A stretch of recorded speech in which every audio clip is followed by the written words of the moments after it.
And I will start by actually introducing myself a little bit further. I'm originally from Portugal. I did my master in the University of Lisbon. Then I did my PhD in the Netherlands at the University of Rotterdam. And I ended up staying in the Netherlands, where I am still based.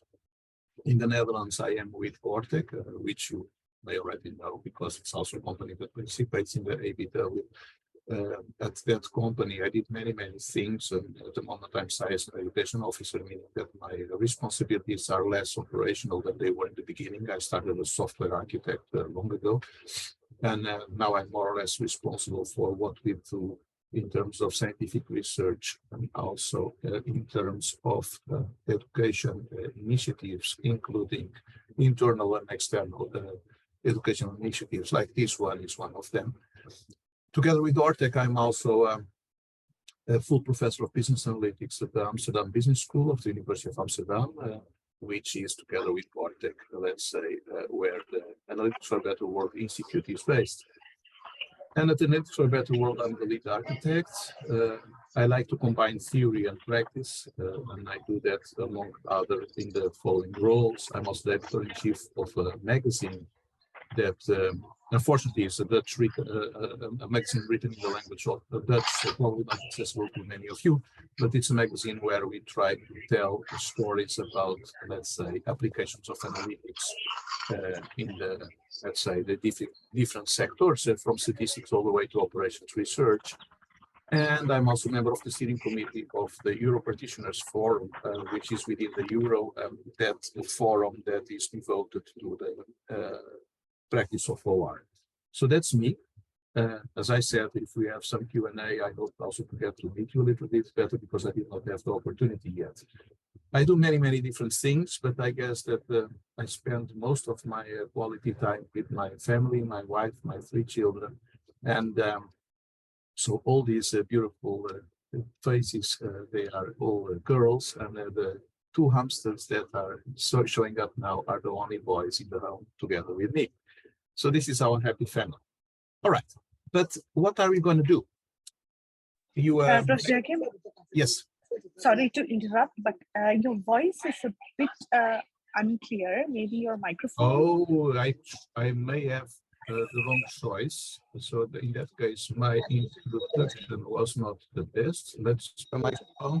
Did it improve? We could hear you, but the sound was not very clear. And Huzam also is it better? Is it better?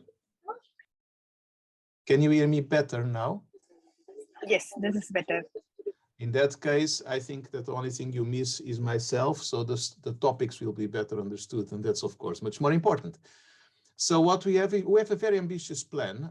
We want to climb, let's say, the analytics line that goes through those 4 phases that you have already heard about, all the way from descriptive, climbing up to a diagnostic, and actually we are also going to start looking at predictive analytics via machine learning. So that's what we want to do today. And later, next week, we will try to go all the way up to prescriptive analytics. That's an ambitious plan for a few hours only, so let's get started. So today I want to cover a few concepts. We want to look at data through the eyes of statistics, and looking at data through the eyes of statistics starts by looking at how the data describes itself. So that's the so-called descriptive statistics, which is something that I'm pretty sure that you already know a lot about. You can compute like averages, you can compute like standard deviations, you can plot data. So that's more or less where we start. But data is our way to understand the world. So we acquire data in order to gain some understanding about let's say, the constituents of the data, the numbers in the data, the labels in the data. They manifest, let's say, entities that we will call distributions, and those are entities from statistics. And what we want is to go somehow from data to, let's say, knowledge about the population where the data comes from. And that's what we call inference. And in order to be able to do some inference, we need to understand some concepts. We need to understand about probabilities, about expected values, about distributions, about distributions that may also be based on continuous variables. You need to be able to understand what is the effect of sampling a population. So we will go as fast as we can through that. And we will end the first part, the statistics part, with the notion of conditional probabilities and what is an hypothesis testing. It's an ambitious plan. I do believe that we will make it, and I would like you to interrupt me whenever needed. So if you don't interrupt me, oh, I think this is probably already taken care of. I was looking at the chat. The sound is not clear. I hope it is clear now. So if you don't interrupt me, I just go on. So in that case, please agree on the following. If you don't understand, you unmute and you say something, or you raise your hand, or you type something on the chat. Until then, I will go on. And at some points, I will ask you a few questions. Let's start by asking a few questions already. Can any of you tell me what is your notion of a probability? Anybody?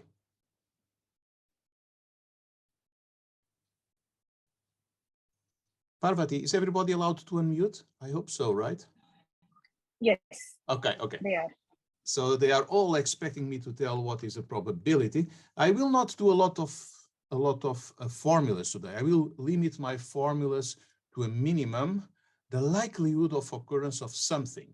All right. I think I like what I read here.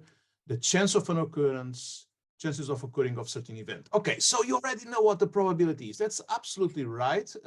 All these definitions are more or less what I would also say. And I will get there soon. But we start with our descriptive way of looking at data. So, and I also like to complement my lectures with some things that you can play with, because I believe that, as the British people say, the proof of the pudding is in the eating. So I believe that if you can actually play with something alongside with the things that you learn, it's the easiest. By now, you should have already met Google Colab notebooks many times. So this should not be a problem. And I also believe that my slide decks have been made available to you via Slack already. So if you are allowed to open a slide deck and press a link, you may find this notebook. Otherwise, let me know, and maybe I do it in any case. I will just put the link on the chat. So this is a notebook that covers the first part of today. So this notebook will indeed say something about descriptive statistics, about some other things, and we will go along with the notebook and the slides. So let's get the notebook a little bit started.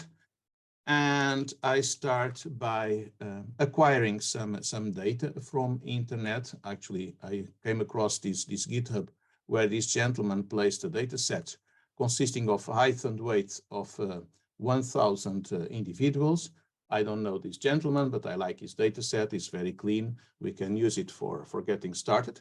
So what I'm doing here, I'm just pointing to the, let's say, to the place where this data set can be found, and the data set is found somewhere on the internet, and there is also the link to the contents of the file, so to speak, in raw format, and that's the one that our Pandas data frame can read without any trouble. So after doing this, inside our Colab session, we get a data set with 10,000 rows and 3 columns consisting of the gender, divided in male and female. It's a very traditional data set, and 2 observations per individual, namely the height and the weight.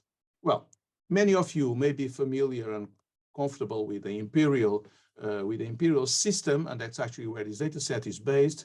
May you prefer metric, and those that prefer metric will probably be happy by running this cell. Then your data frame converts into a metric collection of data with the height in centimeters and the weight in kilograms. If you are okay with the imperial system, you just don't run this cell and you maintain your data frame in the imperial system. All right. If you have a data frame at hand and there are numbers in it, asking for descriptive statistics is very simple. You just ask the data frame to describe itself. We see that there are 10,000 observations for both the height and the weight, And we see the mean value, the standard deviation, the minimum observed value, the first quartile, the mode, the third quartile, and the maximum. So these are so-called basic descriptive statistics. So what does it say? That the average person will have a height of 168.5 centimeters, that there is a standard deviation of, actually a standard deviation is not exactly the same metric, but we roughly say more or less 9 centimeters standard deviation. The minimum observed length is 137.8, so almost 138 centimeters. When we see these 10,000 observations in terms of an ordered list of height, the first quarter ends at 161, the half ends at 168. 3 quarters, meaning that in this data set, 3 quarters of the people are not taller than 175, and then everybody above this belongs to the quarter of this data set that is the tallest. And the tallest person is 200 centimeters longer on this data set. And for the weight, we have similar values that describe the data set. So that's what we call descriptive statistics, and those are the simple ones. So I see not yet any intervention, so I assume that this is clear, and let's proceed with that agreement that you interrupt me when needed. We may also like to visualize the data, right? And we have observations on height and weight, and we have also some kind of category that says whether we are looking at a male or a female. And it's very easy. I'm using here functionality from the package Seaborn, one of the packages that I did import. It's very easy to actually visualize a scatter plot categorized on the gender. And that's what I'm asking here. I'm scattering on the height and the weight. So I have the height on the horizontal x, the weight on the vertical x, and I color my observations according to the gender. So I see this nice representation of my data. But this is not the only graph that could be of help. We can also ask the data to be plotted in so-called histograms, which basically create like buckets and count the observations in those buckets. And because I did not say much to my Python, it just assumed that these two observations would be on the same scale. Well, they are not that far, at least on the metric system, they are not that far. So we see two histograms side by side on the scale from 25 to 200. And they are here colored and labeled accordingly. So this is like the histogram of the height and the histogram of the weight. The size of the bins was the default size, so you may see, okay, this can be done better, and certainly it can be done better. It already becomes with the default settings a little bit better if I just look at one of the two attributes being measured, which is the height, for instance. And if I ask the height to be plotted, I see this nice picture, which, as I said, counts the number of observations in the bucket that is here from maybe 135 to something like above 145, and so forth and so forth and so forth. So this shows more or less how the data is distributed. And the term distributed will become more better defined later on.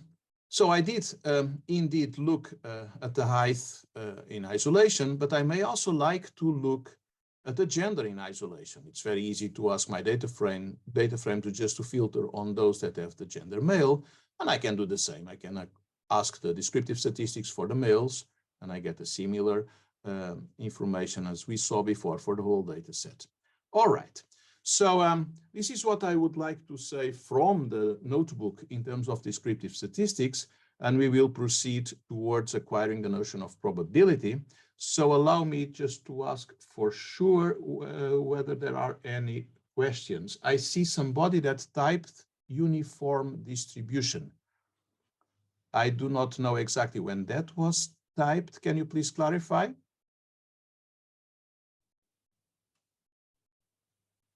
Maybe that was an example of a distribution. The height, whether the height is uniform. No, we will learn that the height is actually normally distributed. That will come in a few moments. We will identify this type of, let's say, shapes as kind of manifestation of normal distribution. Uniform will mean that actually each observation has the same probability. So it would probably be like a very flat top line. So something like one single rectangle. But we will get there. We will get there. So let's now proceed with our, oh my goodness, I was already much further than this, with our notion of probabilities. And in order to acquire a notion about probabilities, and I saw some definitions on the chat that resonate very much with the one that I apply on this slide, the chance that something happens. So I think that many of you will agree that sometimes chances are illustrated with just playing dice. We see two dice on this screen, and you can imagine that if you throw a die, there will be one of the faces showing up, one of the 6 faces. If you throw 2 dice, there will be two faces showing up, and each face is allowed to take values from 1 to 6. And if these, we make assumptions about these dice, we assume that they are fair, that they will have equal chance of showing any of the faces, and because there are 6 of them, we already have a notion of what to expect. And that's exactly what we are gonna use to understand a more formal notion of probability. So you can try with a real dice. If you have a die at your hand, you can just throw it and see what happens. But in order to speed up things, we will ask the computer to help us throw dice. And now I'm going to use a uniform distribution, by the way. So what I'm going to do here is to ask my computer to generate, let's say, events all with the same probability. That's what the uniform distribution actually entails. So basically what we ask is the computer to generate random numbers. They will be random integers. And this function will allow me to specify what I actually want, and enables me to throw coins and to throw dice. So if I want to throw coins, I say, okay, generate a sample consisting of 0s and 1s, and I want to have that many elements in my sample, and I want to call my observations whether it is heads or not. So I just say heads to the column that I obtain. So if I proceed from where I was, let me define this function. And if I have defined these 2 functions, let me just look at what I get. So if I say I want to get like 10 coin throws, I get this data frame saying, okay, yes, I got 1 coin that was facing heads up, and here it was not heads, so it was tails, heads, tails. I could have, of course, translated these to heads and tails, but it's convenient to have numerical data at this moment. So this can translate into heads and tails by agreeing that this column heads says 1 if it was a head showing up on that throw. And I see here like 10 throws as I asked, and it was like heads, tails, heads, tails, heads, heads, tails, heads, tails, tails. And I can do as easily 10 as 20, and then I will have like 20 throws, and that's much easier and much faster than throwing dice and keeping notes. And the way I coded this function also allows it to throw like multiple coins simultaneously. So now I threw like 2 coins, and one was showing heads and the other one was showing tails. And I can, as I said, I can do as many coins as I want, so I can have like an experiment like this one. So this is just a bit of Python to do some simple simulation. So I can do that for coins, and I can do that for dice. So I'm throwing here a single dice, and what I do is, this is probably already a little bit sophisticated, so let's do it slowly. I'm gonna throw a dice like 10 times, and now what I observe is the face that is showing up. So I threw a 6 at my first throw, then a 5, then again a 6. Well, for some games you would be feeling very lucky. And then you threw a 1, and twice a 2, and twice a 1, 3 and 1. And this is actually what is coming out from here. And then what I'm doing is that I'm asking this data frame that took note of the observations of which face was coming up to count those values. and to plot it in a pie chart showing me the percentages. So when I run this, I get indeed that 40%, 4 out of 10 were ones. And I see 1, 2, 3, 4. Okay, it's consistent, but it's a much more powerful way of looking at my sample, because if I ask to throw like 1,000 times, then it counts it for me. And something starts to, actually, let's do this slowly. If I throw it like 10 times as I did, I got this. If I throw it 20 times, I get this. And what you expect that happens if I throw many more? Any clue? Anybody likes to say something? Well, I already disclosed for 1,000. So what I think that you probably are all thinking at this moment is, the more often I throw my die, the more these observed frequencies of each of the phase will be equal to each other, because the die is assumed to be a fair die, so not viced. In that sense, all these phases have equal chance of appearing. So if I throw many times, then the number of observations of phase 1, phase 2, and so forth will be roughly equal. And because we're actually dividing the whole thing, it will be about 1/6, and 1/6 is translated into percentages, about 17.5, or it's exactly 17.5. So the more I throw, the more equal these things are expected to become, right? 16 and 16.7, 16.666666. Well, that's indeed 1/6. Okay, so and I did throw, what did I do? 100,000 times, and I see a pie chart that looks very, very regular. So this is more or less how we may see probabilities. Probabilities are that ideal form of a frequency. If my frequency actually relates to how often one of the phases of this die will be popping up, we may encounter different counts for that frequency when we do this experiment. And doing the experiment is nothing else than taking a sample.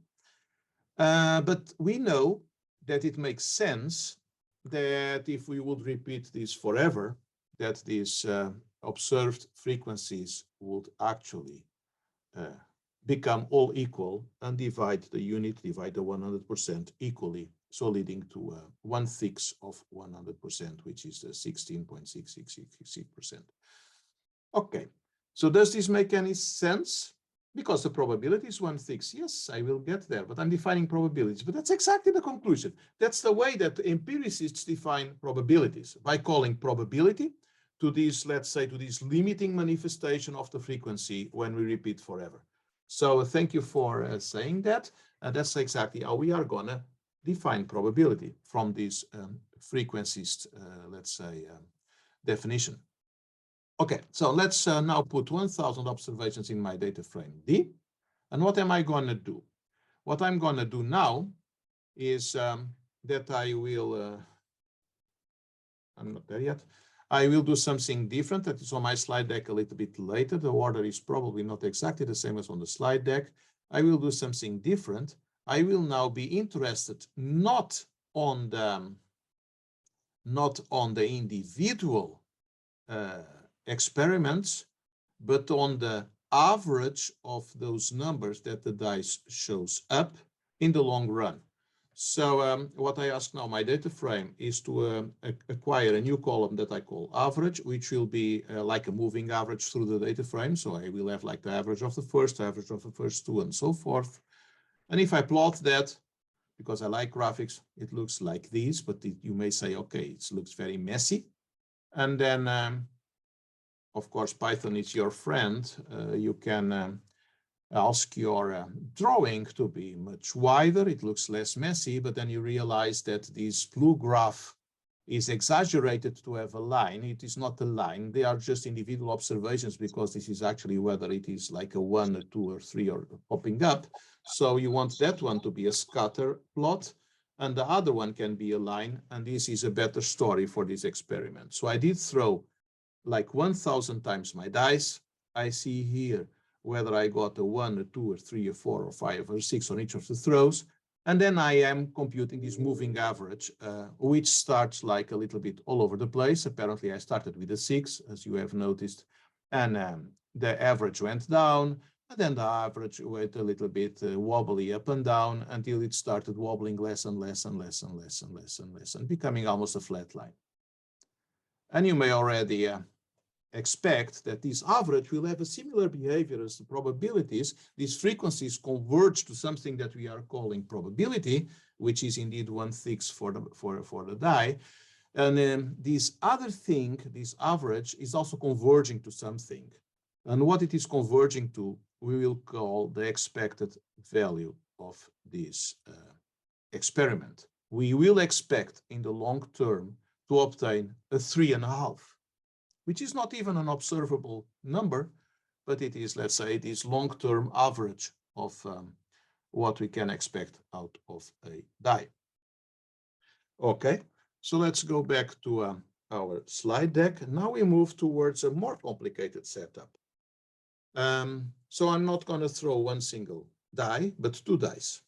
I'm going to throw 2 dice, and I want to add up the points that each of these die is showing up. So there is a face of the first, there's a face of the second, and I will add them up. So let's do that.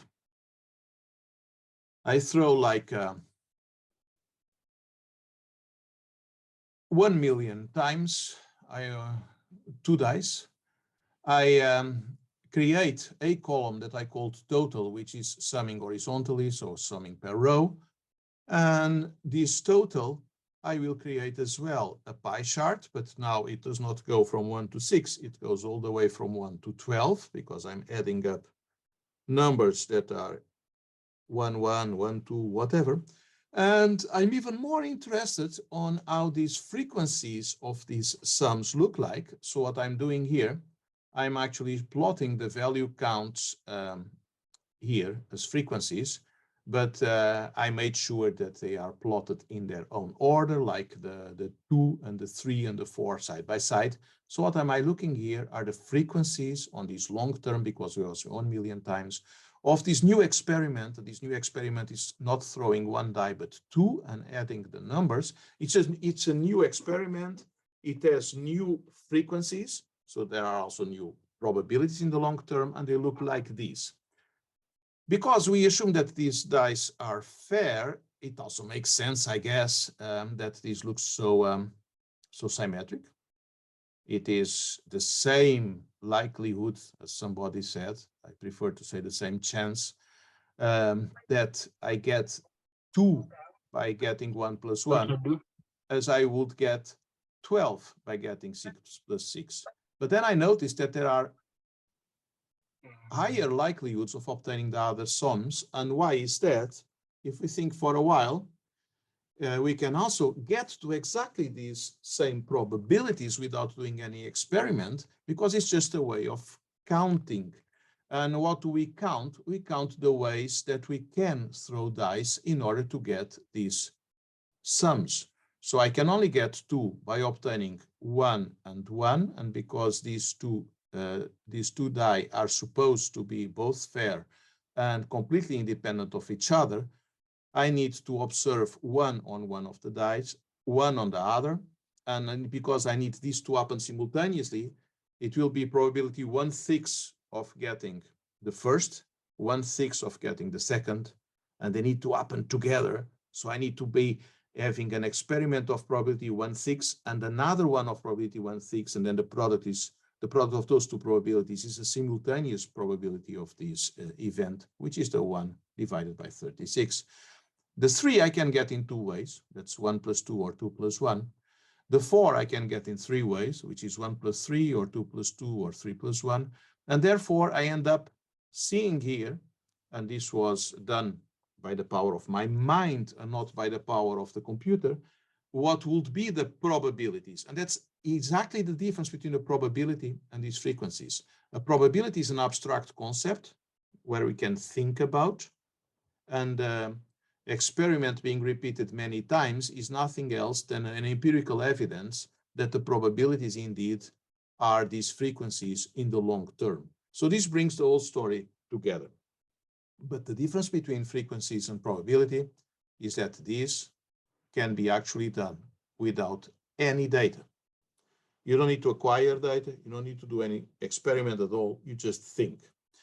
And that's exactly what is called a probability distribution.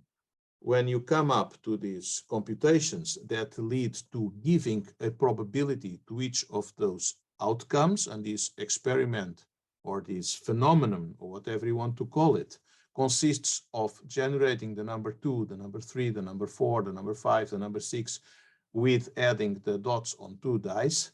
So you will end up having, like, the 2 can occur with probability 136, happens to be the same for the 12, which is twice 6. And then there are all the other ones that, by the way of this combinatorial counting, will lead to this nice triangle. Okay, so did this help understanding the relationship between frequencies and probabilities? Let's just assume yes. Okay, somebody confirms yes, thank you, thank you. So let's proceed a little bit. We already looked at this notion of expected value because we already computed this thingy here, like this, this red line that was going to the 3.5. And I told you that probabilities do not need experiments to be idealized. So actually expected values also not. So we are plotting here what happens with the die, and we are plotting here what will happen with the coin. And the coin, you may already expect that it is just as easy to do as the die. You can go here and say, I want a coin. And if we do that, what have I done? Oh, it's not, of course, it's not face. No, the coin was heads, right? So, well, if I do this again, so then my coin is gonna converge to an average of half, because I get as many zeros as ones. And if I am adding 0 plus 1 and dividing by 2 to get like this average, I get to half. And again, in this case, I can also do these nicer plots. And the whole story becomes, oopsie, I made the same mistake again. I'm just forgetting to change something here. Y is not face, is heads. And I observe here the heads and the tails and the average, and it goes to 0.5. So this is the empirical thing behind this notion of expected value. And this is the formula for this notion of expected value. So for a phenomenon that has like these discrete outcomes and that has these probability masses for each outcome is very simple. We just need to add the value of each outcome times its probability for all the possible outcomes. So 0 is the value that I gave to a tail, 1 is the value that I gave to a hun, and then I have like 0 plus half plus 1 plus half, and it's just 1 plus half is 1 half is 0.5. For one die, I have like 1 with probability 1/6, 2 with probability 1/6, and so forth. All the numbers 1, 2, 3, 4, 5, 6 with probability 1/6. And there is something wrong on my slide. I will not fix it here now because, sorry for that. I will fix it and I will give you another PDF. This thingy, I fixed it already. So, okay, I will give you another PDF. There was probably a copy and paste a little bit lost. There was a bit of this computation right here, sorry for that. But this ends up being like 21 divided by 6, which is a 3.5. So you see that you can get to the expected values also without any data, because these are just, let's say, manifestations of properties of these probability distributions. So on one hand, we have the probability distributions. On one hand, on the other hand, we have data. And that's exactly what statistics is going to cover, the gap between data and probability distributions. And before we get there, let's go a little bit longer with the concept of probabilities and talk about conditional probabilities. And why do I think this is very important? Because there was an assumption that was made all the times before, that is that whatever we were looking at was resulting from a kind of a pure experiment where the different things that we were looking at were not dependent on each other. They were completely independent. And that's also the notion that the statisticians use. They say that we are looking at independent variables, which were the faces of the first die and the second die. But often in real life, what we are looking at is not independent of the rest. So then we deal with conditional probabilities. And we learned how to deal with conditional probabilities thanks to Reverend Bayes, who is a very important person in statistics, because he actually discovered how to compute these probabilities. And we need to learn how to read this notation.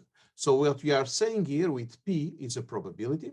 What we are saying with A is like an event. And the event could be, I have seen a coin showing a head, for instance. But this event apparently has been observed after some other event was observed.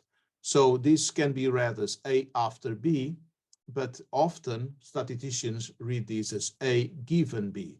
So we read this like probability of A given B is the probability of B given A times the probability of A alone divided by the probability of B.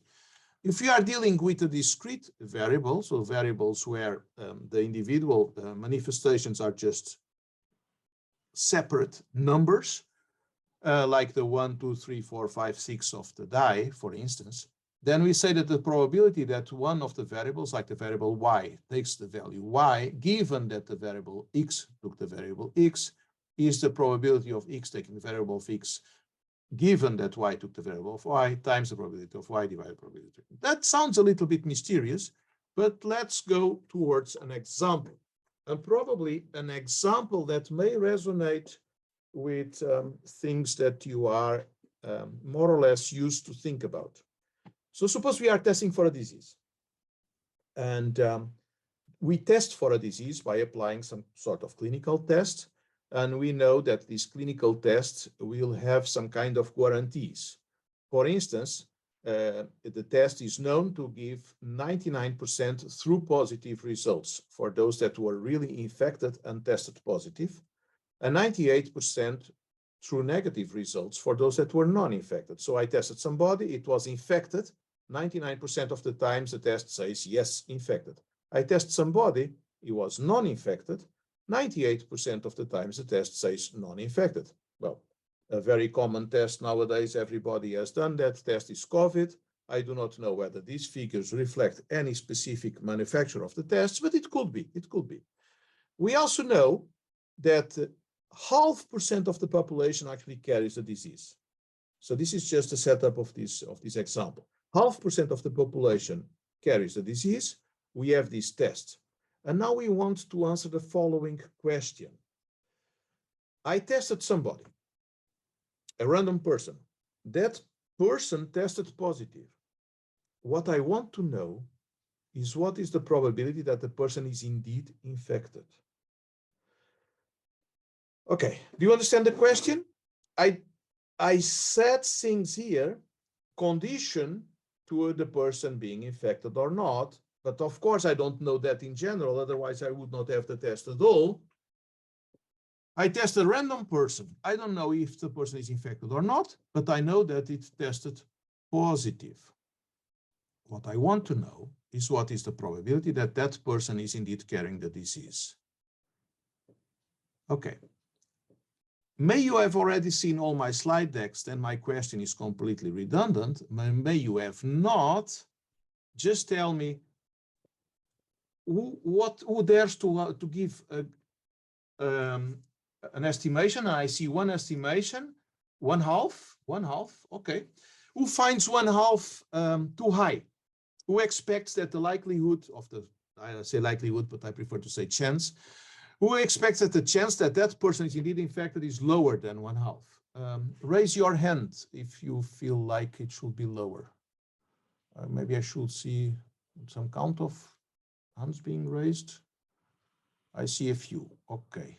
2, 3. I wait 4. Oh, it's increasing. It's increasing. 4 people It's stopping. Okay. Do the other ones all think it's higher? Let's raise your hand if you think it's higher than 1.5. So 2 people, 1. Okay, those were the previous ones getting off. You raise your hand if you think it's higher than 1.5, because you may also have no idea. So let's see. Who goes for higher than 1.5? 1 person. 1 person expected to be higher. 4 persons expected to be low. Oh, 2 persons expected to be higher. 3 persons. Okay, more or less 2. Let's say it converges 2.5. Great. The majority expects it to be lower, despite the fact that 99% feels like a big number, close to 1, close to 100, 98% the same. Well, as we will see, it's very bad. The probability that the person that tested positive is indeed infected with this test is just going to be very small. It's just going to be 20%. And how do we get there? We get there by applying the theorem of Bayes. The theorem of Bayes is here. What we want to compute is this probability of being infected given that it tested positive. So then we need all these things. So let's try to compute them.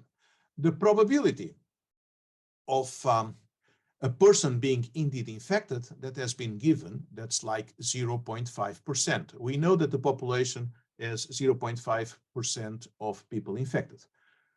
In probabilities, when we have like 2 events that together describe the whole population, a person is either infected or not. Being not infected is, let's say, the remainder, the rest, and the rest is 99.5%. And then we have the positives, the positive outcomes of those infected. That's like the guarantees that the tests give for a true positive are 99%. That means that among those that are infected, 1% will test negative, because that's the complement. Given infected divides in either positive or negative. Given non-infected also divides in positive or negative. If somebody is non-infected, 98% of the times will be correctly identified as negative, 2% of the times will be incorrectly identified as positive. So now that we have these ingredients, we can do some math. We need the probability of infected given positive. We will use positive given infected, probability of infected, probability of positive. We have almost everything.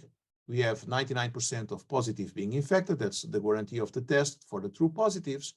We have the notion that 0.5% of the population is infected. We just need to figure out what is the probability of positive. Well, the probability of positive we can actually find because we know that the infected given positive and the non-infected given positive will add up to 1. And we can compute those 2, and then we can compute the probability of positive. We go up here, we divide these by that, and we get to 20%, which is very, very low. So this may surprise you or not. I don't know. Maybe you are very familiar with these situations. These numbers may look very high, but for these conditional probabilities, they can be quite deceiving. And if you think, oh, I must have made a mistake, this cannot be true. Those numbers are really high. Well, if you think a little bit differently, you will get immediately to the same conclusion. Just take another viewpoint. It's much simpler. The theorem of Bayes gave us the right conclusion, but thinking in terms of conditional events can be done just with common sense. Common sense says the following. Suppose my population consists of 1,000 people, just to have a very nice round number. 5 out of those 1,000 people are indeed infected because I was told so. 5% are infected, 5 of 1,000. I also know that 2% of the non-infected will test positive, which means that 0.02, that's 2%, of the non-infected of my 1,000, which are the 995, will test positive. That's about 19.9 people, let's say about 20 people. This means that in a sample of 1,000, approximately 5 plus 20, that means 25, will test positive if I test them all. I just test them all, I get 25 positives. Where do they come from? 5 are the ones that were indeed infected, because with that guarantee from the test, that will be almost 5, so 5. And then 20 are the ones that were non-infective but tested positive. So 25 test positive, but only 5 of them are really infected. So therefore, 5 out of 25 is that 20%. So thinking a little bit confirms this result. Now, of course, you ask, if I really want the true negatives to give me a very valid guarantee, so they should go up. And how much should they go up? They should go as high as 99.99% if I want to raise the probability of identifying correctly somebody infected from 20% to 98%. So now you know why all these labs are spending so much money to make these tests so reliable as possible. Otherwise, the value of these tests, as been shown by conditional probabilities, is very, very dubious. Okay. So far, we have looked at discrete variables. If we go to our notebook again, the next data set that we get, where is my notebook? My notebook is right here. The next data set that we get is, and I will get back to this one a little bit later. Where am I acquiring this data set? Did I forget to put something on my notebook?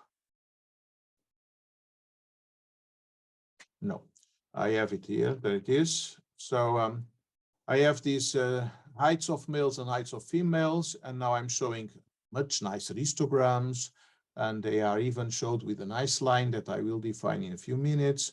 And I see here like the height of the females and the height of the males, and they show like two different shapes. What is this all about? Well, these are observations of another entity, like the height of a person. It's not like a discrete thing like the face of a coin. This is a number. And of course, the individual height has a probability of 0, because you cannot guess this height up front. If you say, okay, that person will have like 198 centimeters, comma, and then you give a very long list of decimals, the probability that you get the right number is 0. But making a mess out of my screen.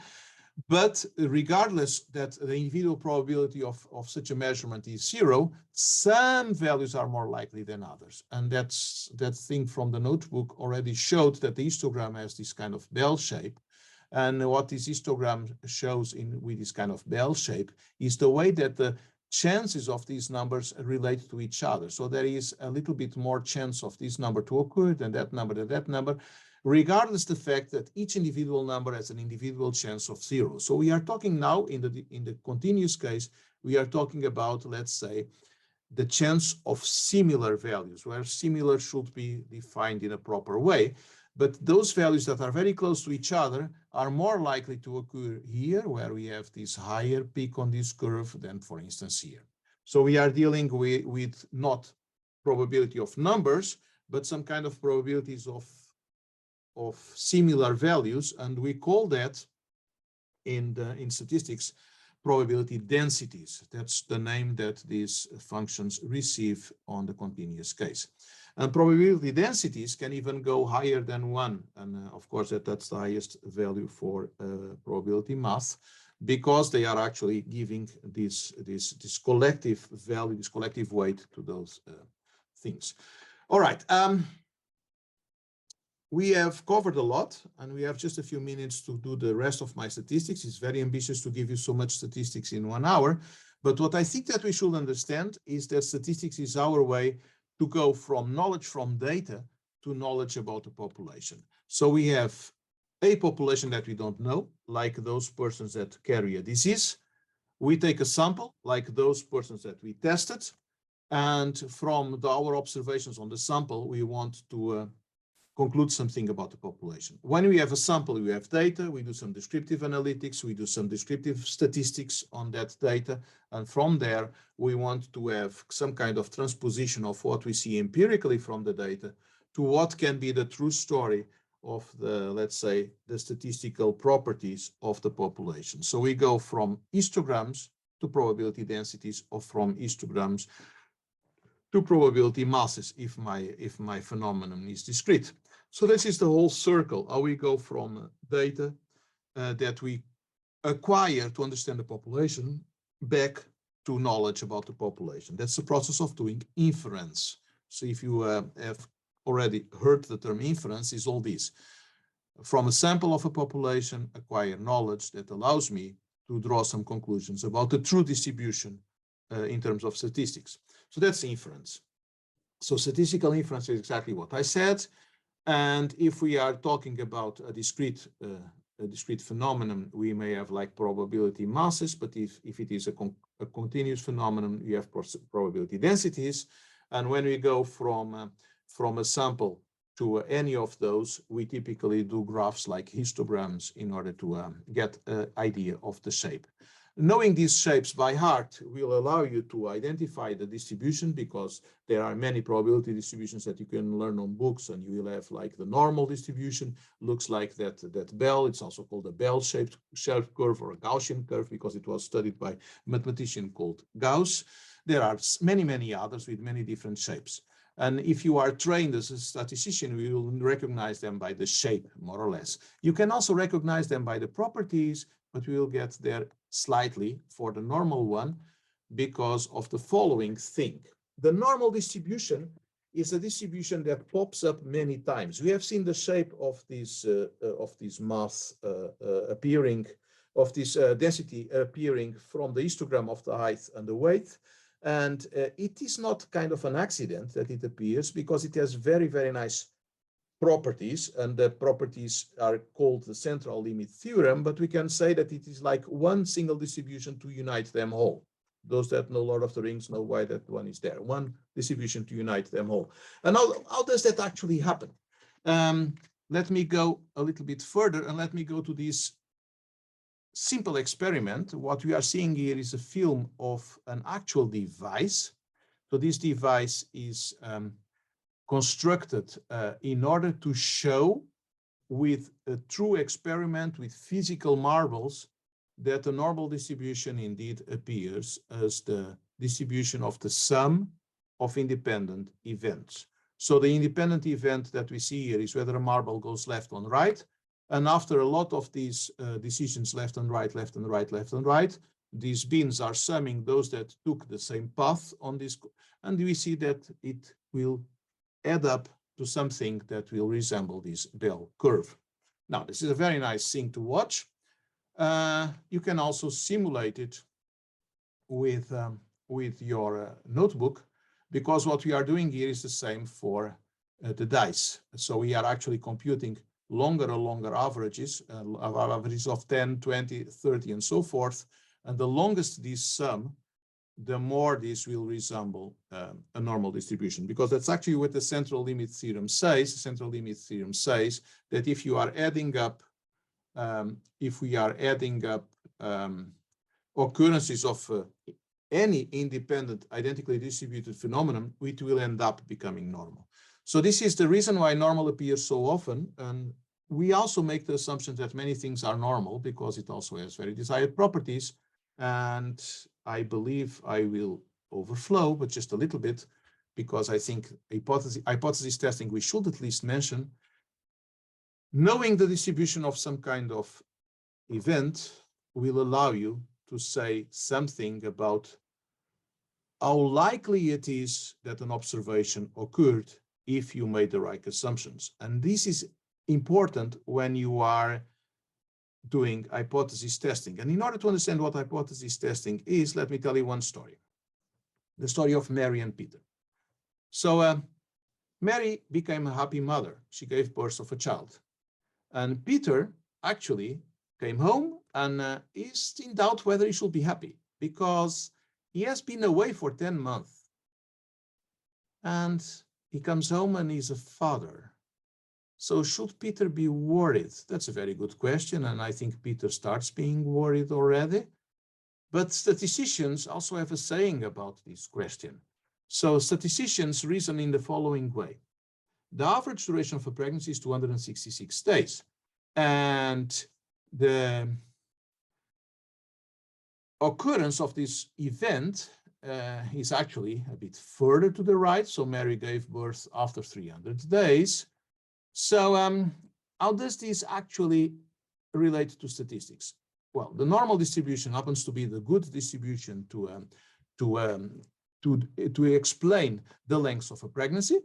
And what we see is that if this is like the shape of the probability density of the length of a pregnancy, which happens to be a normal distribution with a mean value 266 and a variance of 15, then the observation that we just made, that Mary gave birth after 305 days, is within those correctly described by this distribution, something that has a probability of less than 0.5% of occurring. So Peter should indeed be worried, because this is very, very unlikely. So this probability that says how likely it is that this happens if my assumptions are correct is what we use to do a statistical test. So if the assumptions are correct, with our observation has only a very small probability, so then if we consider it to be too small, unacceptably small, then we say that we should reject our hypothesis. So that's exactly what leads to Peter being worried in this case. So hypothesis testing, this is another story, but in view of the time, I will just skip it. Hypothesis testing is something like you state your null hypothesis, which is, okay, the pregnancy started when they were still together, so it took so many days. And then you collect evidence, that was the birth. And can this H0 be maintained given the evidence? Well, that depends on that probability. That's what we call the p-value. That's basically the probability that that observation follows the hypothesis made. And if it is very, very small, then it is there are statistical reasons to consider it very unlikely to occur, and then you reject the null hypothesis. If that value is reasonably big, and I'm comparing here now to 5%, because you have to decide one threshold for your significance, and this is a very widely used threshold. People consider that the chance that something appears being less than 5% is considered to be too low to be true. And if it is not, then you do not have reasons to reject. So basically, statisticians never accept an hypothesis. They either reject or they do not reject in light of this significance. All right, so I would cover risks that are related to the wrong positives, wrong negatives, but I think in view of the time, I will not cover this now. I will just refer to the end of the book to tell you, the end of the notebook to tell you where you can find how you can do these tests. And the test being illustrated is the test for the equality of two populations that are equally distributed but have different means. We are looking here at the two histograms and here at the two box plots. When we see two box plots that are clearly different like these ones, then it is probably going to be the case that the test that this mean value equals to this mean value is going to be rejected, because all this area here is not overlapping this area, which you also see here on these two graphs, and that's what the test is going to tell you. In this case, the hypothesis that these are just the same distribution but slightly shifted will be rejected. Okay, this was what I wanted to tell you about statistics. Let's just have, he should be extremely worried. Somebody agrees that Peter should be extremely worried. Just have a 10-minute break. Let's reassemble after 10 minutes. And when we get here together after 10 minutes, let's say 4:15, we start with a very brief recap, whether you have questions about statistics, before we move on into our introduction to machine learning. Let me tell you that machine learning is going to be based on statistics, but it's going to be interested on finding patterns in data and patterns that will relate some observations to other observations.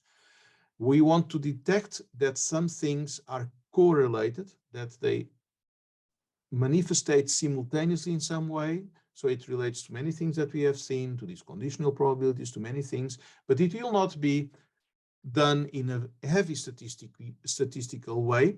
We will learn what are the methodologies that will explore these patterns in the data in order to do different things. And there are three things that we will try to learn. One thing is called classification. So it will be typically whether we are going to declare some person to be of gender male or female based on, for instance, the height and the weights. That could be one of the aims that we could have. It could also be estimating the height given the weights. That's what we can call regression when we want to predict a value. And we will also learn about ways to organize data together, like in groups, and that's what we call clustering. I will also give a very, very brief introduction to what can be done beyond that and what is the role of neural networks, and in particular deep neural networks, and how those relate to all these. That will be just a brief introduction, but we will look more into detail in the three categories of predictions that I mentioned, like what is the category, what is the value, or what are the groups. So that we will do in 10 minutes. So let's just have a 10 minutes break. And when we get together, please be prepared. I want to hear you. And I will then go back to the chat with some questions already. So I will start by answering the questions that are asked. I see 2 questions about the p-values, and then I will open the microphone for more questions, and then we go to machine learning. See you in 10 minutes.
All right. So welcome back. It's about 1:15, almost. We will start with the machine learning introduction, but I said that I could answer a few questions about the statistics introduction very, very briefly. So very briefly, and then we start with the machine learning. I see two questions, actually one question, but phrased in two sentences. And the question basically is whether the data set can influence the p-value. Like we have the same hypothesis testing, we collected two different data sets, and we can take different conclusions. I think there is a slight confusion here about the role of a data set and the role of a distribution. We start looking at the data set in order to have an idea about the underlying distribution. And once we make the test, we are not looking at the data set any longer. We are looking at the distribution that we assume it is the correct one. So in the example that I gave, we have one single value, and that single value is not confronted with any data set. No, it is confronted with the distribution, which is assumed to be the one that holds for this phenomenon. The phenomenon was the length of the pregnancy. So the whole path is we go from data to assumptions about the population, but then we are using the assumptions about the population to do statistical tests. The confusion may be related to something that I did explain very, very fast, and that was about comparing two data sets. And the two data sets were like the data set of the height of gentlemen and the height of ladies, or the weight, because we also had for weight. And then I said that the null hypothesis was that they were actually equally distributed, which amounts to say that they have the same mean value and the same variance, because they were both assumed to be normally distributed. And then the tests that I was very brief on that, but then the tests would indeed compare these to observed averages, which are the estimators for the mean values. And then we would either accept or not accept these. We would either reject or not reject this null hypothesis. I was very brief there, and there I agree that you are indeed dealing with data that comes from data sets, and you are right. Different data sets may lead to different outcomes for the test. Absolutely, but that's what statistics entails. We have the data that we have at hand, and we try to get from that data the knowledge that we can. And if we would have obtained a different sample from the same population, we could have be led to different conclusions. What statistics adds to this is indeed this notion of how likely it is that the conclusion is right or wrong. So that's more or less it. Are there any additional questions, or should we just start with machine learning? Since I think that there are no additional questions in the chat, I will just start sharing my screen again.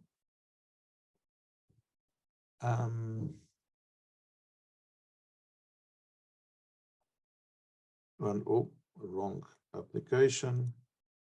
So introduction to machine learning. Welcome. We will now proceed with the second course of today. And for those that did not follow the introduction to statistics, a word of reassurance, I think that you don't really need it to understand the main ideas of this one. What statistics actually helps, if you do understand what I'm going to explain about the introduction to machine learning, it is to connect the dots more or less under the hood, but let's not worry too much about that. Okay. So machine learning basically is one instrument that we apply within the discipline of data science. So you can say it's all about data. Later in the talk, we will see that sometimes you can also do machine learning without data, but let's start with machine learning from data. So it's all about data. So you may want to first have a kind of an understanding what is data. Well, data is basically everything that we can store on a computer.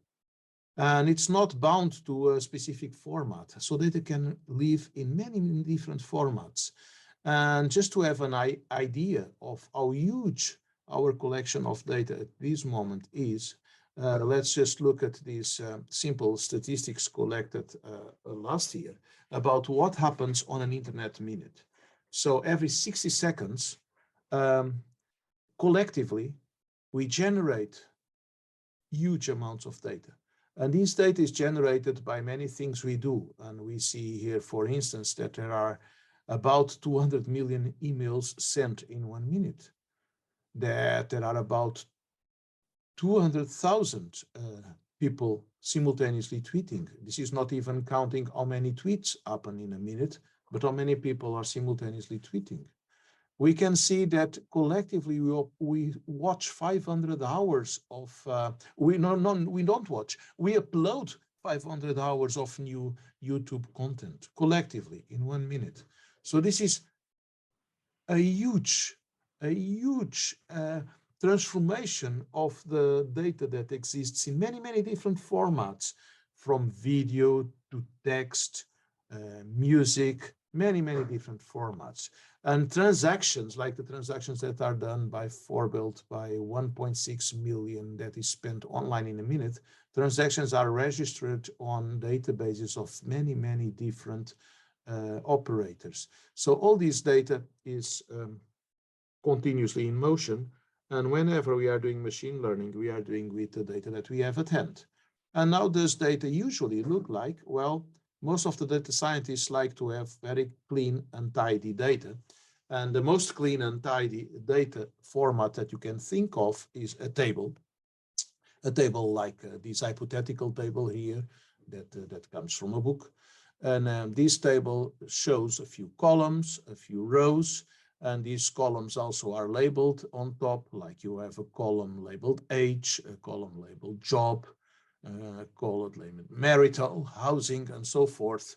And of course, that if you are lucky, then not only you have the data, you have the labels, you also have some explanations about the data, but more often than not, you have to make assumptions about your data. But nevertheless, let's assume you have data, and let's assume that the data is well described. It can be indeed organized in tables, and like this one. And if we have tables of data, we also have a terminology for the data. So for instance, all these columns on this table describe some thing, being, for instance, in this case, the age or the job state of this individual, the marital state of this individual, whether this individual has a home or not. These type of things, they are all called collectively like variables. The individual observations of each of these variables are organized in the rows. So a row of such a table has a list of observations, one of each variable. And each of these individual cells in the table are just values. And the value in itself does not say much, except if we place it in the context where it belongs. Like the value can be a manifestation of the variable age, or the value can be a manifestation of the variable balance, which could be something like the balance on a bank account or something like that. So data can appear in many forms, but today we will be looking at data that is either numeric or categorical. And we are going to use terminology that relates to what I just said. And on top of it, we also have like the labels or the names of those variables, and like the names of the observations, which are typically just called IDs, because they just separate one observation from another, but it does not give a specific interpretation to each individual observation. So we tend to call these IDs, and we tend to call those like names. Okay, so these are just a little bit of terminology. Some of these variables take numerical values, like for instance, the age and the balance in a bank account, and the duration of something could be like the duration of some of these states, like the job state or something like that. We do not know at this moment what it is, but these are numbers. Definitely they are numbers. And the numbers could be real numbers, just continuous numbers, or just whole numbers or discrete values. Like, for instance, apparently the age only counts the number of years that person has lived. So this is like a whole number, and this is apparently like a real number. And then we may also have categorical variables, which can be, for instance, indeed the job state or the marital status or the observation whether the person has a home or not. And we could also convert some of the numerical variables into categories by having, like, for instance, age intervals. So whether a variable is a number or a category will also play a difference in the sequel. So those were data sets organized with numbers. And again, this is also a table of numbers. But what am I looking at? Let me see whether anybody here, and hopefully somebody that did not open the slide deck, can tell me what am I looking at. And I don't say anything so far. Only I ask you, what does this table of numbers describe? Any idea, any clue? I will open my chat again. No answers on the chat yet. You may also feel free to unmute if you like. Well, if I add to the question that the numbers on the table denote a shade of gray, being like 0 completely black, 1 completely white, it will be a picture. Yes, a picture composed of pixels. Yes, but my question is, can you see the picture? Can you predict the picture? Well, if I go to the next slide and I just do as I said, namely, I plot those pixels with the corresponding shade of gray, then you see an A. So it's something that you can predict after you see it, but the computer, as you may know, is very skilled on translating pictures to interpretations, like when it does optical character recognition, is all doing a lot of these type of identifications. When it looks at a picture of your own mate and it says that you are looking at a landscape, is doing something much more sophisticated. If it spots a cat on your picture, is doing something equally sophisticated. How is it doing that? Well, I also will try to answer that a little bit later. But for now, this is just meant to tell you that data, which can be a collection of numbers, may have many, many different meanings. So this collection of numbers can also be something as simple as the graphical representation of a letter. All right. It was a simple exercise in prediction once we were able to look at it in the proper way. So once these numbers translated into shades of gray and were organized as a collection of pictures and we could see it. But seeing is something that our eyes do and our brains process. Computers are not very good at seeing by themselves, but machine learning helps them to see things. And then they do predictions. But what are predictions? We had here a prediction that was easy to make after this, but when I asked you, what are you looking at? It was not that easy yet. But what are predictions? Well, predictions, some people tend to imagine that predictions are always about the future, but they are not.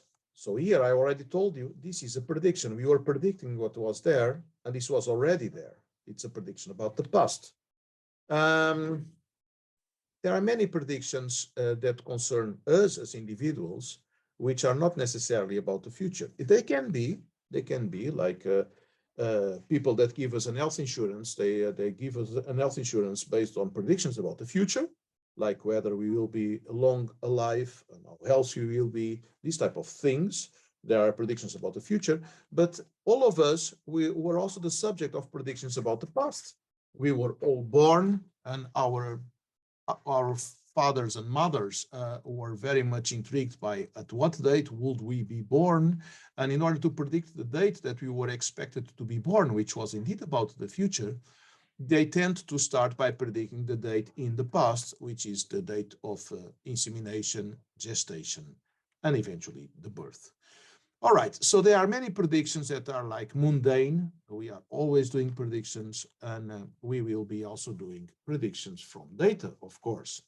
So we have looked at the table, and I gave names to the things in the table. Now I'm giving colors to the things in the table. So now I have all my observations.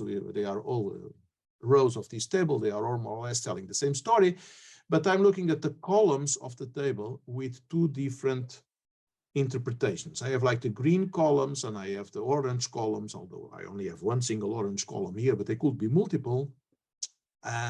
And what is the idea behind these two different colors is that the green ones, I will always assume that I observe those. And the orange ones, I may or may not know them. And those are typically the ones that I want to predict when they are missing. So the green ones, we call them attributes. We call them the predictor variables, the features, the independent variables, the explanatory variables. It depends on the context. It depends on the book. It depends on what you are reading, what the terminology is to denote those. Attributes is very common. Features is also very common, especially in machine learning terminology. The orange ones, we call them sometimes the output, the response, the dependent variable.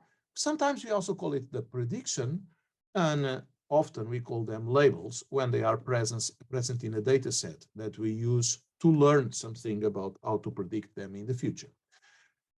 So we have this kind of division.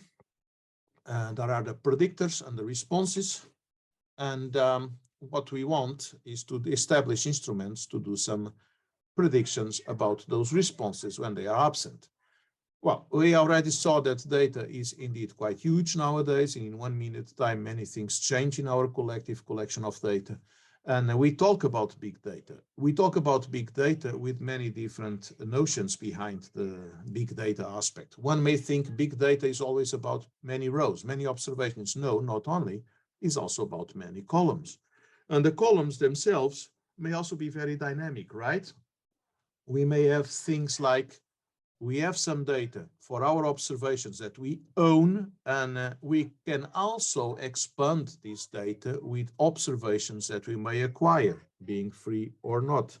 And for instance, if we have things about locations, and those locations, we have a lot of observations about characteristics or attributes of the data of those locations that we know about, like the number of people living there, things like that. For those locations, we may also acquire meteorological data, epidemiological data. And then these columns, they were probably already many, and they become even more. So big data is something that, manifests not only in the number of rows, but also in the number of columns.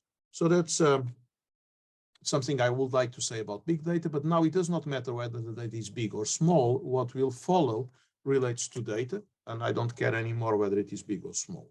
So what we have is a collection of data that we own, that we already have. That data is known. We call it historical data.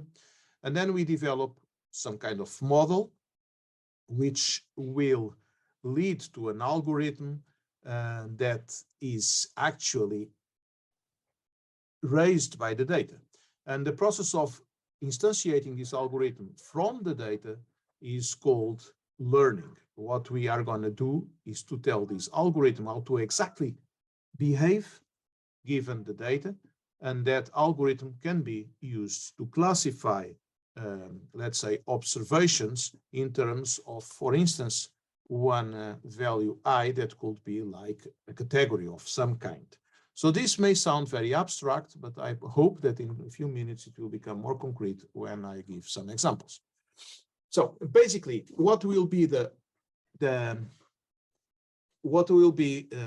act of predicting is once we have trained some kind of model on the historical data, and we observe or obtain new observations of the same variables x1 to xn, but we are still lacking knowing what is the variable y, we use our model to predict that y. So we have historical data, which is complete, also includes the values y. We apply something to train a model on that historical data, and that model, after being trained, will predict me new values of y for new values of x's that I observe.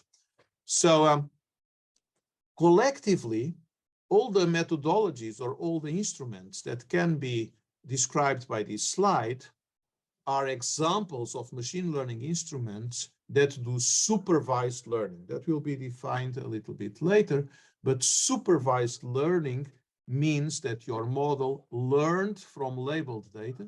So it actually learned by example, let's say. So it learned that these x's add those y's, and that after learning that, it starts reacting for new x's and telling what should be the y in that case. All right.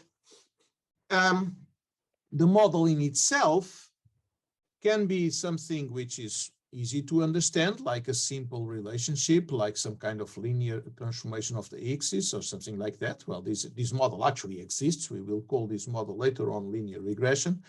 And that model can also be very obscure, like something you cannot describe.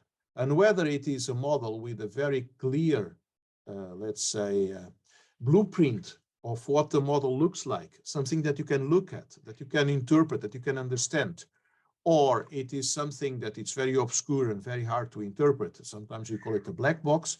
They are all examples of machine learning, provided that they acquired their ability to predict things from historical data. So machine learning is the process of using historical data to fine-tune a model. Actually, we can call it to train a model, to fine-tune a model into becoming able to transform x's to y's. So this formula already tells you how the transformation is done.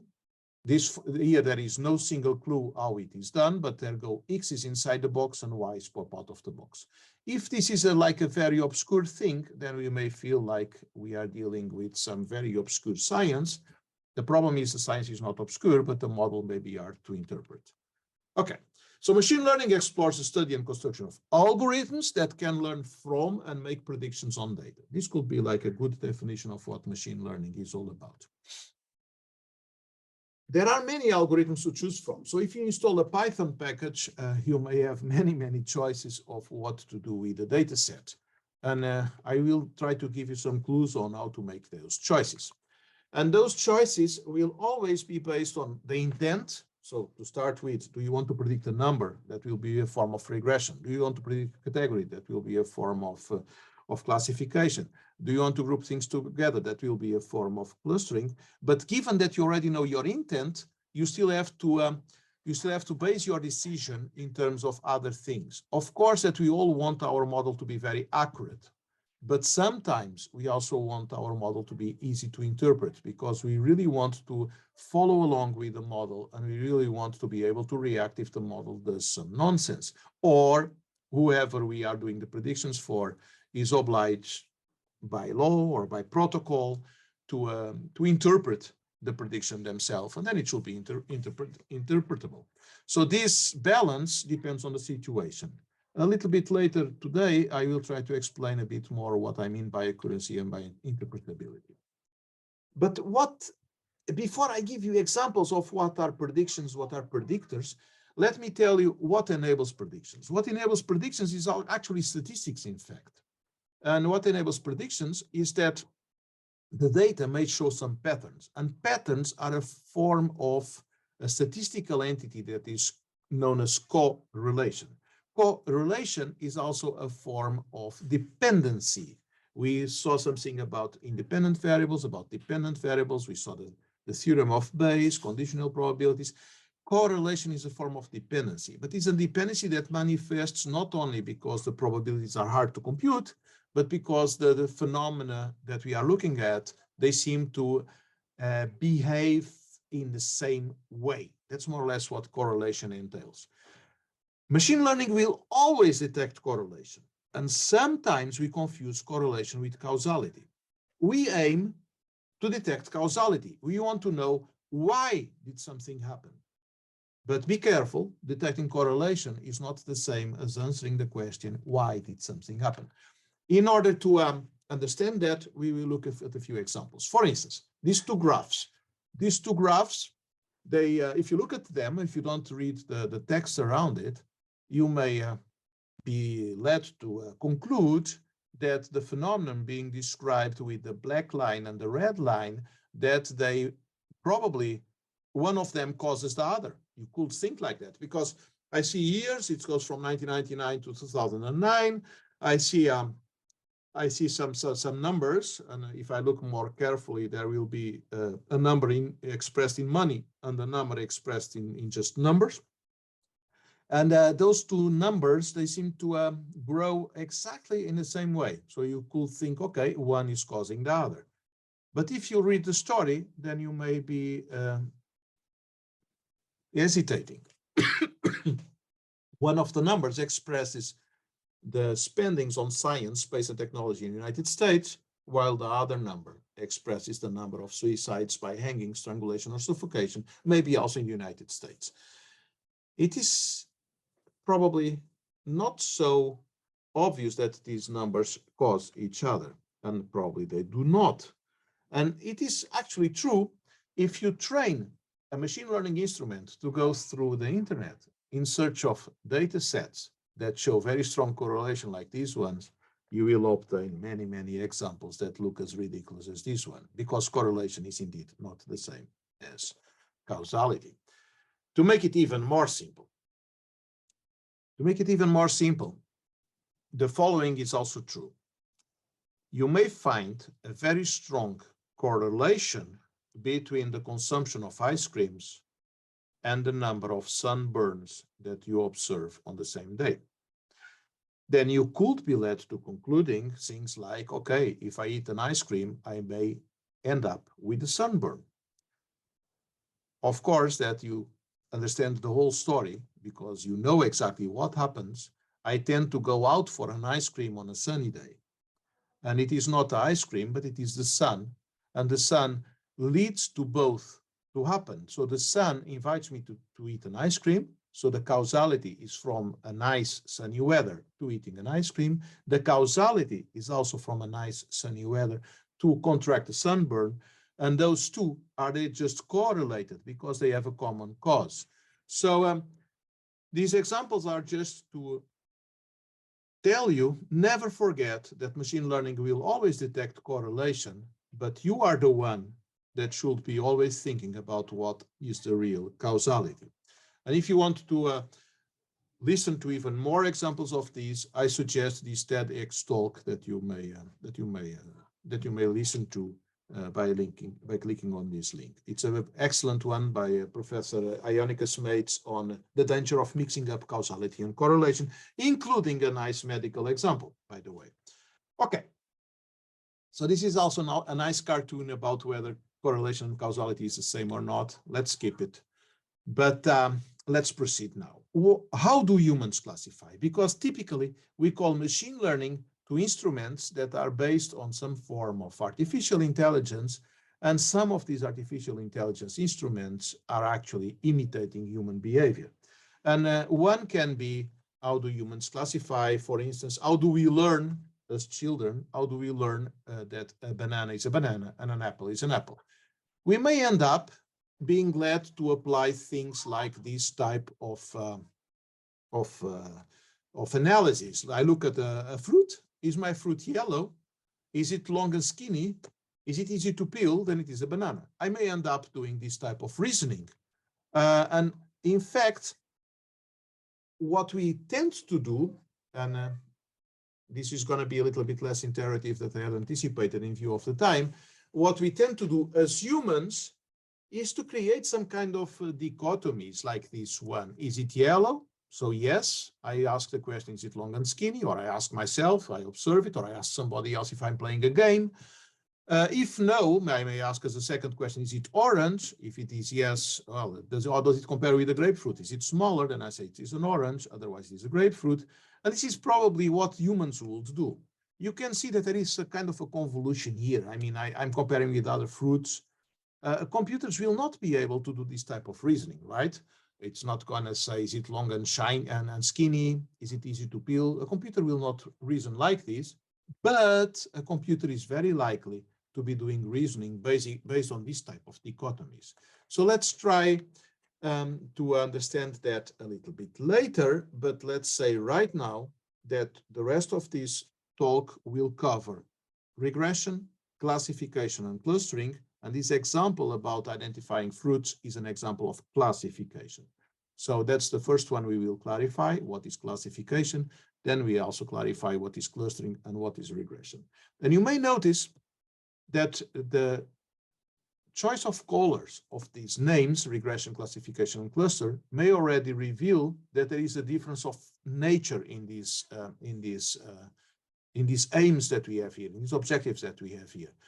Regression and classification are actually meant to predict values, being the values of regression real actual numbers, the values predicted by classification just categories, while clustering is not related to predicting values of any kind, is actually the act of putting things together when they are of the same kind, without actually naming the kind. So if we are identifying kinds, we are doing classification. If we are just putting things together, we are doing clustering. And why are the colors like this? Because they resonate with the colors of the independent variables and the dependent variables on my previous slides. So the orange ones are forms of supervised learning because they will learn from data with labels, while the green one is a form of unsupervised learning because whatever we learn will never entail any form of labels at all. Okay, so these are the three things that we will highlight. And for example, if our data includes these observations for those observations for John, Jack, Julie, Joyce, Jesse, and Ethan on those variables, age, gender, country, and height, suppose that we want to estimate the height based on the other ones, then we would be doing some kind of regression. If we want to estimate like the country, it would be a form of classification. If you would be estimating the gender, idem, it will be a form of classification.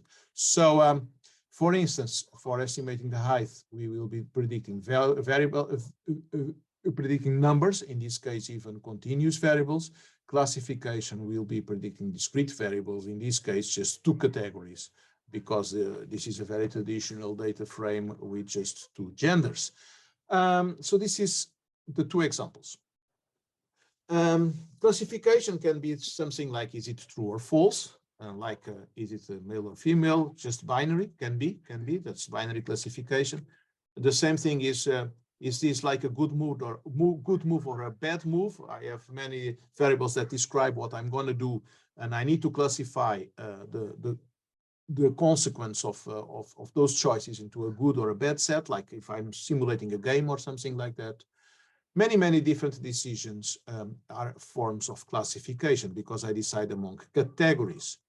For instance, suppose that you have a table that lists for different foods, lists whether they are sweet, they are crunchy, what category do they belong to. Like cheese has like a sweetness of 1 and crunchiness of 1. It's actually quite soft.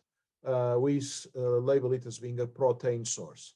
Fish is sweeter than cheese. Well, I did not create the data frame, but somebody had decided on these values. And a shrimp is less sweet than fish, and it's a little bit more crunchy than fish, and so forth. So I have these numbers that describe these foods. And then I have the question, what is a tomato?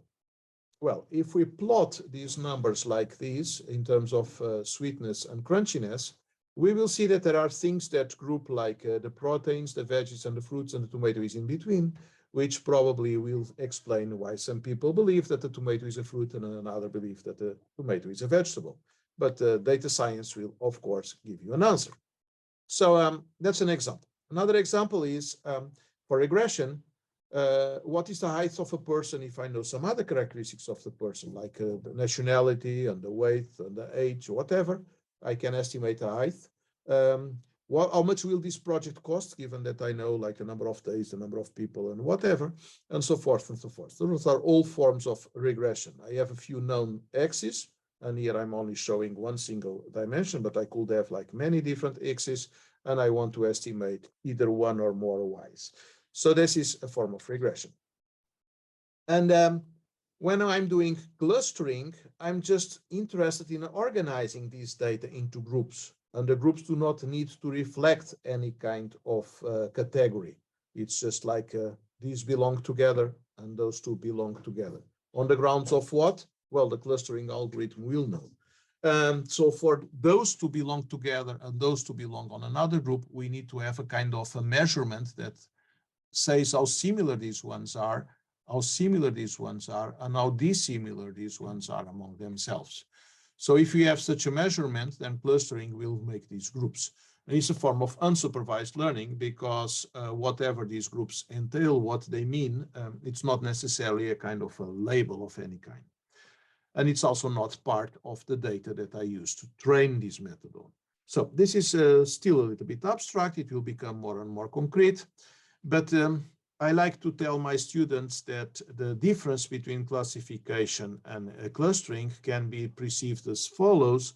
Clustering is what you do when you are deciding where you put your clothes, in which drawers. You can decide to put maybe your socks and your underwear on the same drawer, not because they are socks and underwear, but because you believe that they are well grouped in that way.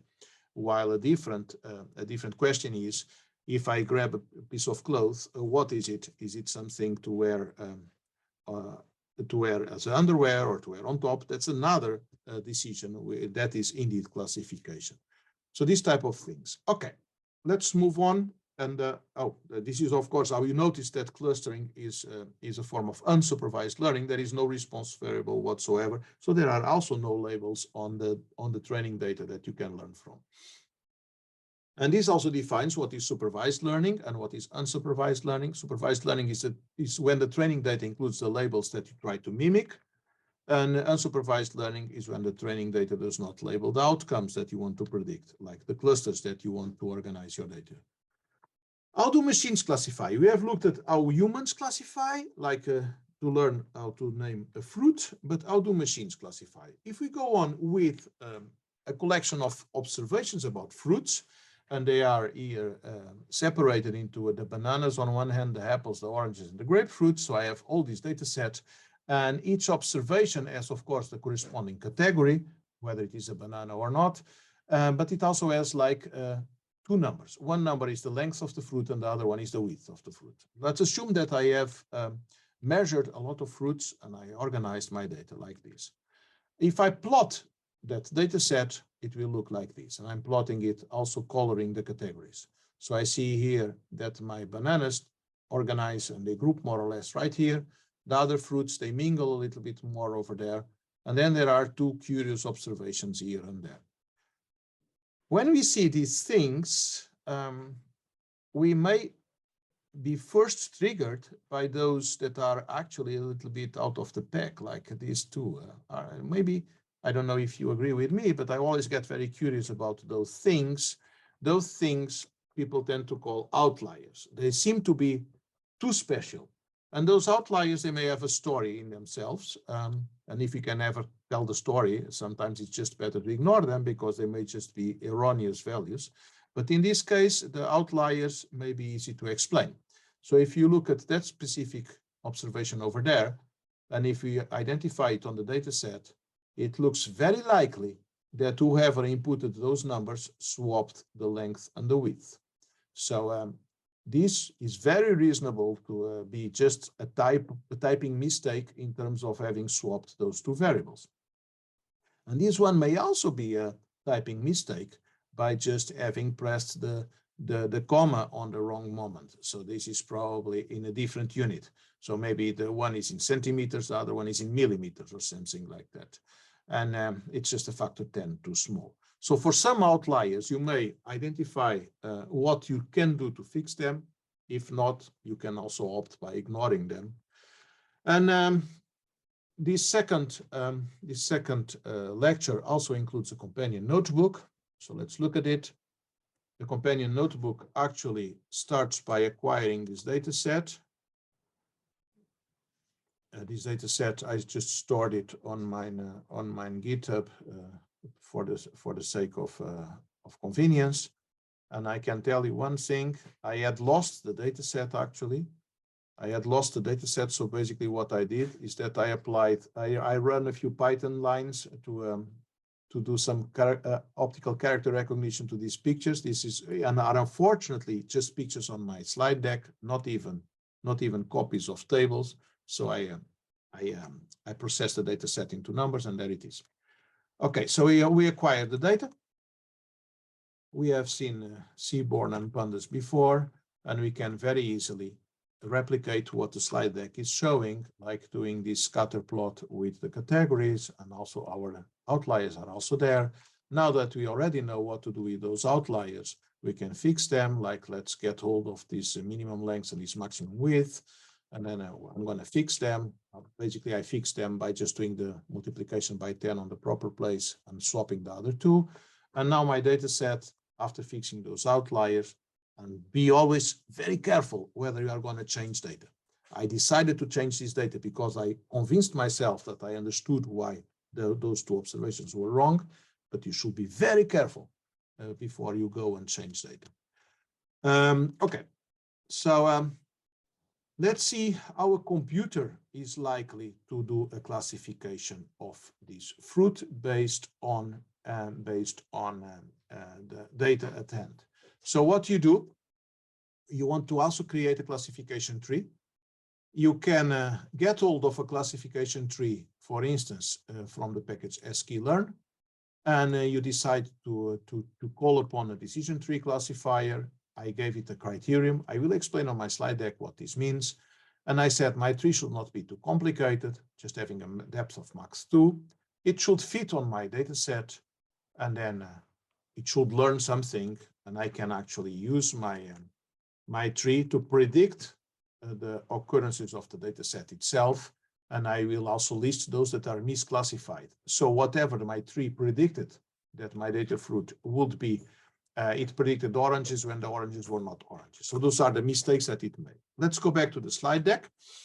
I see here some scatter plot of my data set, and you actually want to, as a human, you want to actually divide these observations in ways that will allow you to draw a tree. And maybe a human will be very much tempted to say, okay, I just want to have those above this line, below that line. Computers are not, at least those packages that we can download freely on the internet, are not very good at diagonal lines. So the most typical way of doing classification with a tree only does like those orthogonal splits, which are splits of a single variable.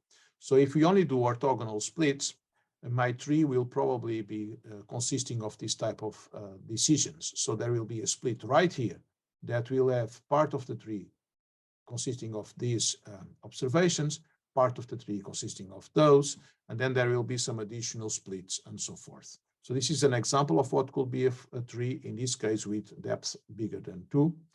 And if you have trained your tree from a data set that did not include melons, it's very reasonable that you never are going to be able to predict that the fruit is a melon. So this is also something to keep in mind. And a predictor is going to be as useful as the data that you train it on. The same happens for bananas. There are bananas of different sizes, and if you only trained with one specific type of bananas, all the other bananas of different sizes, maybe different origins, will never be identified as bananas. So an instrument is only as good as the data that it was trained on. And this simple concept of a tree is actually the basis of so-called ensembles, which are based on trees, and two very, very important ones are random forests and gradient boosting. That's very sophisticated things that I will not cover how they work, but let's try to explain how trees are actually created by the computer. So as I said, a tree created by a computer with the packages that are very common to use will do one split on one of the variables at a time. So for instance, the first split could be, is my length smaller than 3.7, yes or no, and so forth and so forth. But how do those splits actually happen? How do they occur? Well, actually, the most well-known algorithm that creates these trees is an algorithm from many years ago, I think about 40 years ago, and it's called a cart. And how does it work? Suppose that your training set is this one.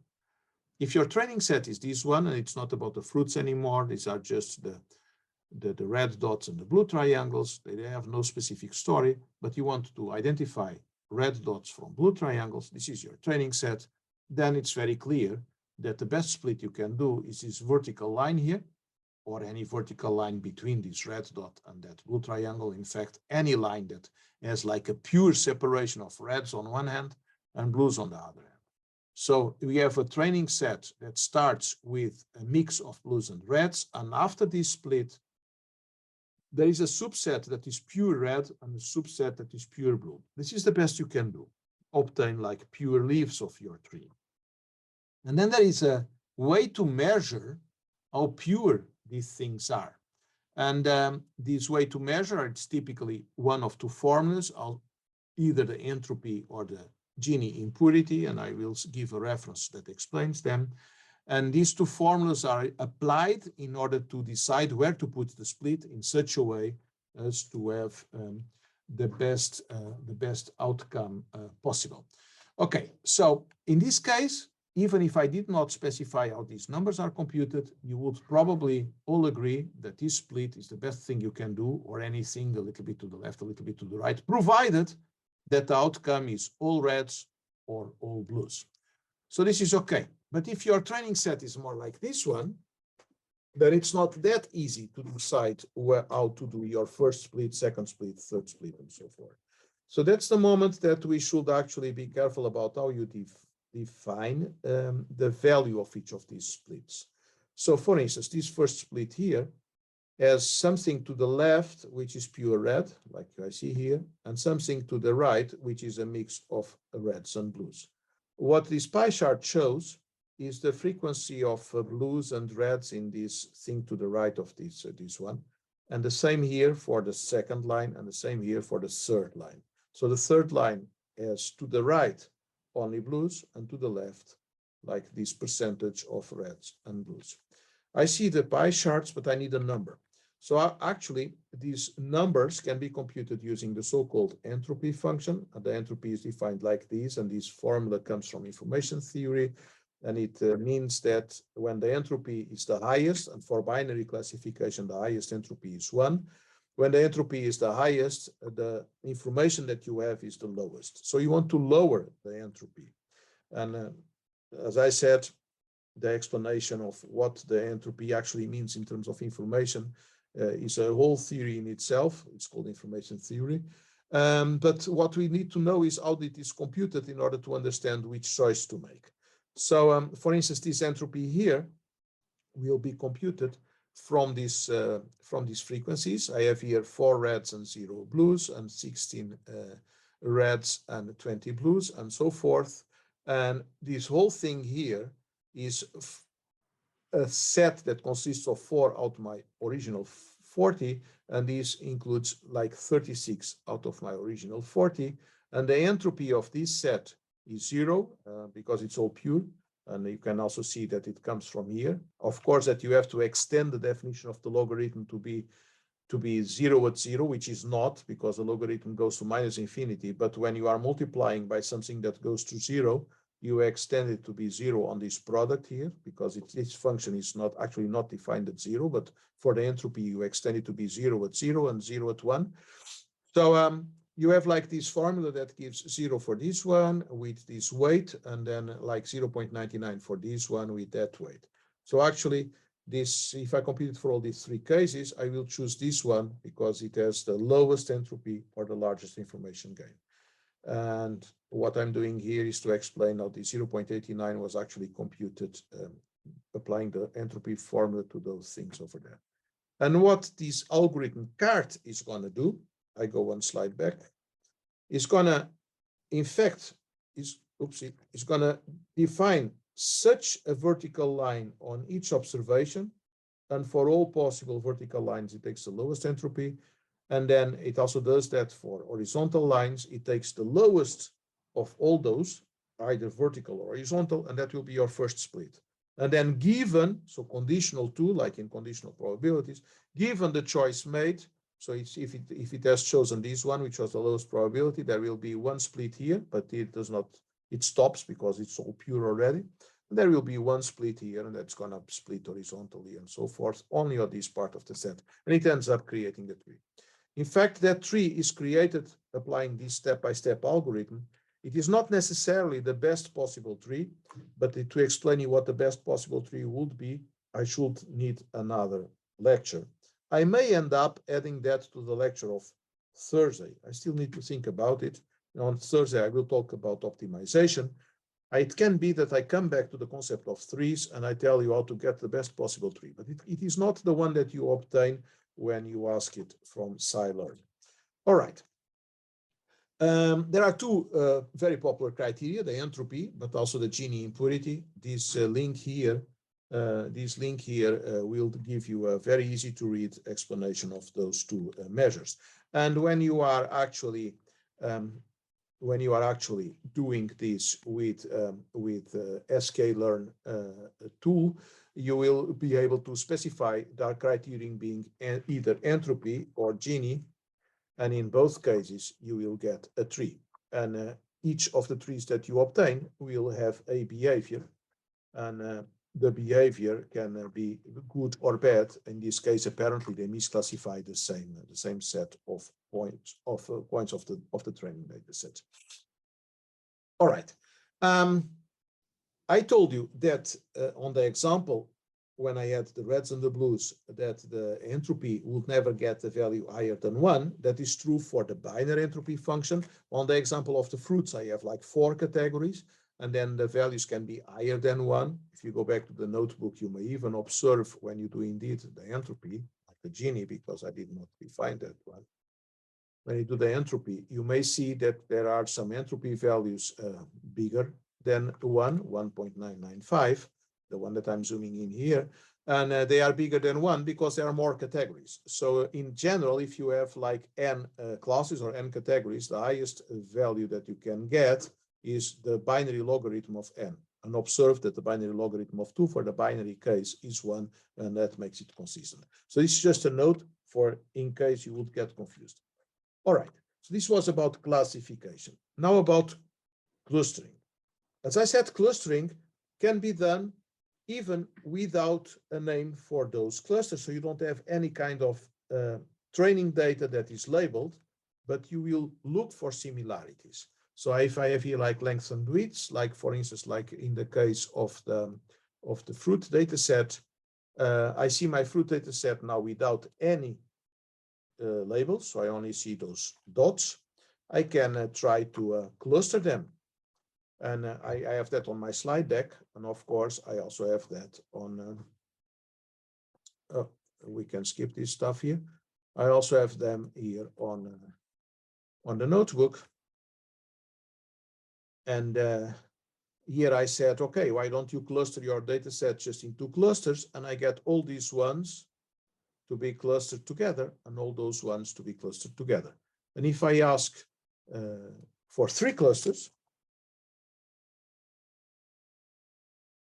then I will get like those blue ones there and those green ones there, and still these ones are separated. And now, how is that actually done?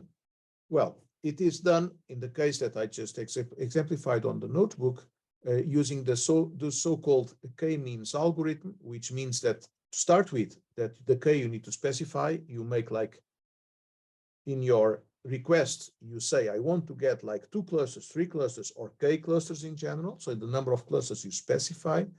And then what you get is like the groupings that keep those similar. And in this case, similarity is just like the straight line distance between those points, because this is just numeric. That's the simplest you can get. So similarity here is just because they are close together on this plane, and the same for that. And then you want to have the similar ones with the same cluster or the same color, and those that are dissimilar among themselves, you want to have in different clusters, like this one is different than that one. And of course, at the most, let's say, obvious example is just 2 clusters with that group and that group being separated. And how does the K-cluster algorithm works? It's an algorithm that is easy to understand, by the way. You have like your data set. This is not my fruits data set. It's yet another data set for exemplification.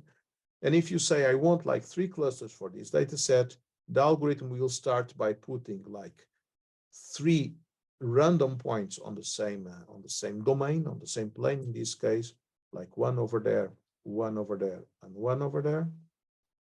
And then each of these points will be considered as being part of the cluster of the closest of those. So they will acquire like colors that correspond to each of those there. So These colors are now easier to distinguish than the previous one. The previous one had very bad colors, sorry for that. But these ones are like the green ones here, the orange ones there, and the purple ones there. And what the algorithm does next is that it looks into all those that are purple, and it's gonna replace this initial point by the point which is placed in the middle of these. And what is the middle is just the average of the coordinates of all those. And the same for the greens and the same for the oranges. So the next iteration is gonna be moving those points down there. And then it's gonna recolor and recolor and recolor until they stop moving. So there are iterations all together. It started like there, and then it moved like this. Because there is a random initialization, you may end up getting different clusters in the end, but it's a reasonably stable algorithm. So it tends to give always the same or similar outcome, regardless of this random initialization. But again, you say, I want so many clusters. That's part of your, let's skip the steps. That's part of your request. If I go back to the fruit example, this is the case with case 2, case 3, case 4, and I can do as many as the number of fruits I have. And then I end up with each point on its own cluster. You would argue, well, this is useless. Of course it is. But there is a small problem, is that this is the most accurate you can get. So I will start touching on accuracy very soon. And whether you want to go blindly for the most accurate description of your data set or not is a very, very sensible thing to think about. So this is useless, although it is very accurate, and that is very often the case. The more accurate the instrument, the less usable it becomes. There is a very, very, very tricky balance there. But before we go into those, let's define regression to have our collection of 3 things complete. Regression is actually a very simple model that fits a simple formula to the data. I want to translate numbers to numbers. So I have here like a data set with some number here, some number there. And regression has a different formula each time. And the simplest of those is just a straight line, like linear regression. You can also have a regression with any polynomial. And then you have like second degree regression, third degree, like quadratic regression, cubic regression, and so forth. That's all possible, but let's illustrate like linear regression. If we are doing linear regression, you want to fit a straight line to your data set in such a way as that it is the best straight line that fits to the data set. And this notion of best, of course, it requires some kind of measure of what makes one line to be better than another line. And that measure, I'm going to skip this. That measure is typically like the square, the sum of the square of the differences between the true values on the data and the values that you are predicting. In this case, I am translating the horizontal x to the vertical x. I want predicting the values of the vertical x based on these ones. So these are like the orange values, and these are like the green values on my initial class, on my initial coloring. So my formula is gonna be a straight line, and my predictions are the points on the straight line in the vertical x. So those are the y hats. That's my prediction, and my true observations are the values on the vertical x of those observed coordinates, and the differences are my errors in some sense. And because I do not want my errors to eliminate each other, if some are positive, some are negative, I take the square. I could also take the absolute value, but the square is a very big advantage. And the big advantage of the square is that I can actually find this line analytically with some formula, because I can minimize these squares with a simple formula. That's actually leading to the identification of that line. And that's what the package does.